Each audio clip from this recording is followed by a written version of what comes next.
3, in which Pooh and Piglet go hunting and nearly catch a Woozle. The Piglet lived in a very grand house in the middle of a beech tree, and the beech tree was in the middle of the forest, and the Piglet lived in the middle of the house. Next to his house was a piece of broken board, which had trespassers on it. When Christopher Robin asked the Piglet what it meant, he said it was his grandfather's name and had been in the family for a long time. Christopher Robin said you couldn't be called trespassers, W. And Piglet said yes, you could, because his grandfather was, and it was short for trespassers Will, which was short for trespassers William, and his grandfather had 2 names in case he lost one. Trespassers after an uncle, and William after trespassers. I've got 2 names, said Christopher Robin carelessly. Well, there you are. That proves it, said Piglet. One fine winter's day, when Piglet was brushing away the snow in front of his house, he happened to look up, and there was Winnie-the-Pooh. Pooh was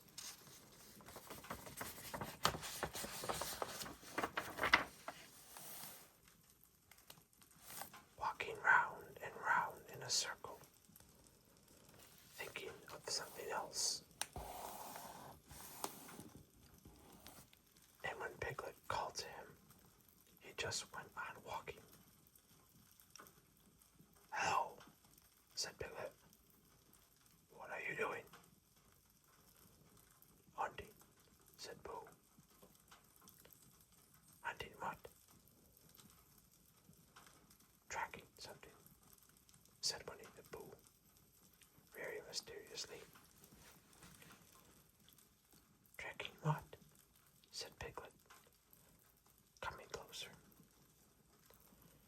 That's just what I asked myself. I asked myself, what? What do you think you'll answer? I shall have to wait until I catch up with it, said Winnie-the-Pooh. Now, look there. He pointed to the ground in front of him. What do you see there? Tracks, said Piglet. Paw marks. He gave a little squeak of excitement. Oh, Pooh, do you think it's a Woozle? It may be, said Pooh. Sometimes it is, and sometimes it isn't. You never can tell with paw marks.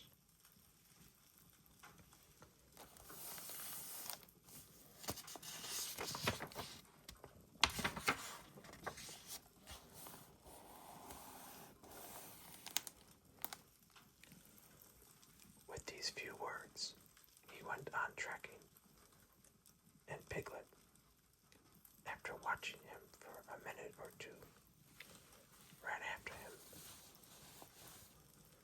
Winnie-the-Pooh had come to a sudden stop and was bending over the tracks in a puzzled sort of way. What's the matter? Said Piglet. It's a very funny thing, said Bear. But there seem to be 2 animals now. This, whatever it was, whatever it is, and the two of them are now proceeding in company. Would you mind coming with me, Piglet, in case they turn out to be hostile animals? Piglet scratched his ear in a nice sort of way and said that he had nothing to do until Friday and would be delighted to come in case it really was a Woozle.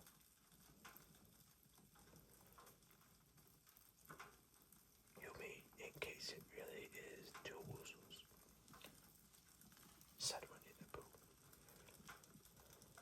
And Piglet said that anyhow he had nothing to do until Friday. So off they went together. There was a small spiny of large trees just here, and it seemed as if the two Woozles, if that is what they were, had been going round this spinny. So round the spiny went Pooh and Piglet after them. Piglet passing the time by telling Pooh what his grandfather Trespassers W had done to remove stiffness after trekking,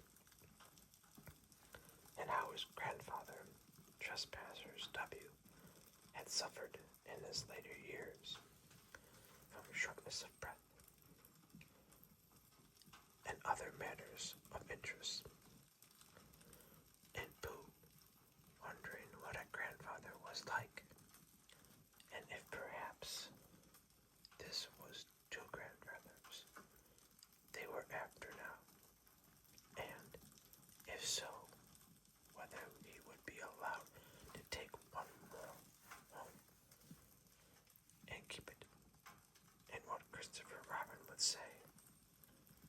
And still the tracks went on in front of them. Suddenly, Winnie-the-Pooh stopped and pointed excitedly in front of him. Look!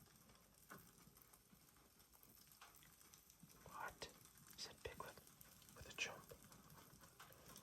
And then, to show that he hadn't been frightened, he jumped up and down once or twice in an exercising sort of way. The tracks, said Pooh. A third animal has joined the other two.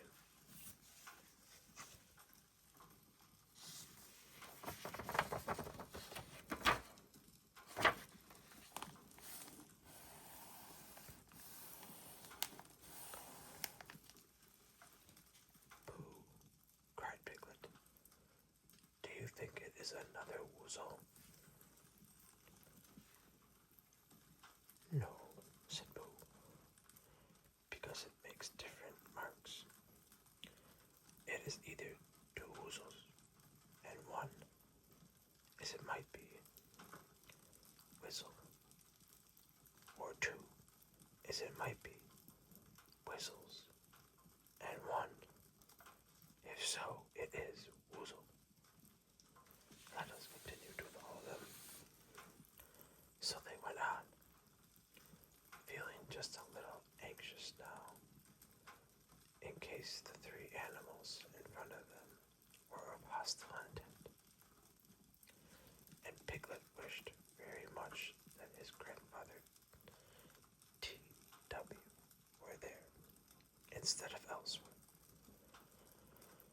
And Pooh thought how nice it would be if they met Christopher Robin suddenly, but quite accidentally, and only because he liked Christopher Robin so much. And then, all of a sudden, Winnie-the-Pooh stopped again and licked the tip of his nose in a cooling manner, for he was feeling more hot and anxious than ever in his life before. There were four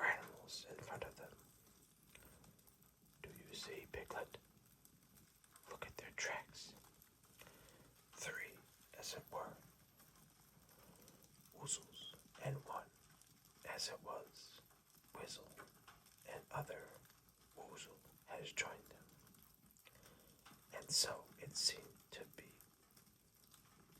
They were the tracks crossing over each other here, getting muddled up with each other there, but quite plainly every now and then the tracks of 4 sets of paws.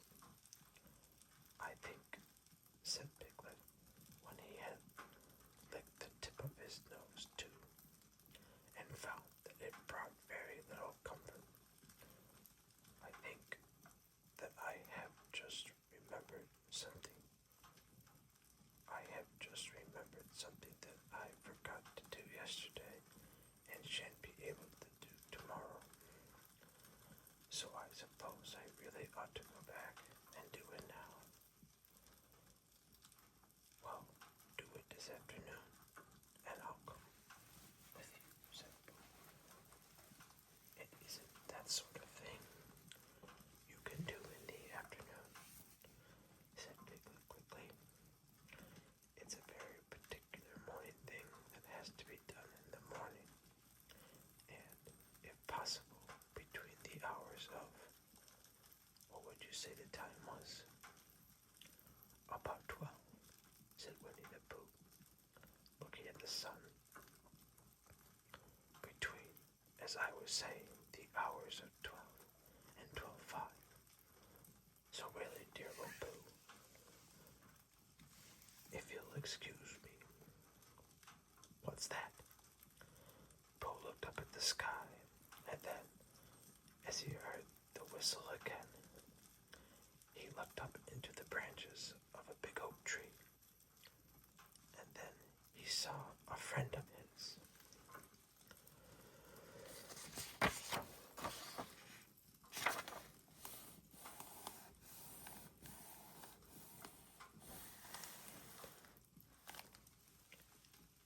It's Christopher Robin, he said. Ah, then you'll be all right, said Piglet. You'll be quite safe with him. Goodbye. And he trotted off home as quickly as he could, very glad to be out of all danger again. Christopher Robin came slowly down his tree. Silly old bear, he said. What were you doing? First, you went round the spiny twice by yourself, and then Piglet ran after you, and you went round again together, and then you were just going round a 4th time. Wait a moment, said Winnie-the-Pooh, holding up his paw. He sat down and thought in the most thoughtful way he could think. Then he fitted his paw into one of the tracks, and then he scratched his nose twice and stood up. Yes, said Winnie-the-Pooh. I see now, said Winnie-the-Pooh. I have been foolish and dilute, said he. And I am a bear of no brain at all. You're the best bear in all the world, said Christopher Robin smoothly. Am I? Said Pooh hopefully. And then he brightened up suddenly. Anyhow, he said, it isn't nearly lunchtime yet. So he went home for it.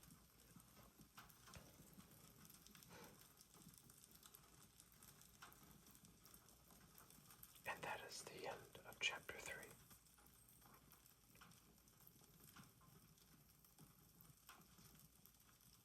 And that is where we will leave Pooh Bear and Christopher Robin for tonight, safe and sound in the 100 Acre Wood.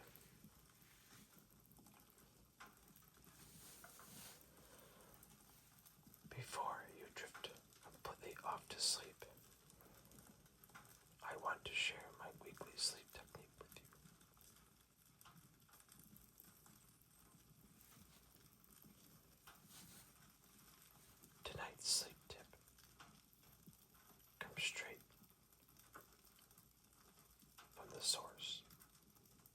it's about breaking the clock watching habit. If you struggle to drift off, or if you wake up in the middle of the night, remove any visible clocks from your bedroom, including your watch. Watching the minutes tick by triggers subconscious stress and mental calculation,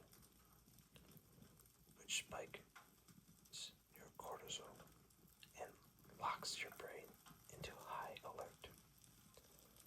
Along with that, try to only get into bed when you are actually feeling tired.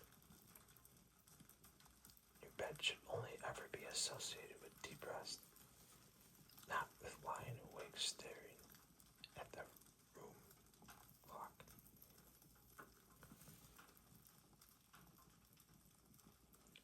If you enjoyed relaxing with me tonight, please consider subscribing to the channel to help our community grow.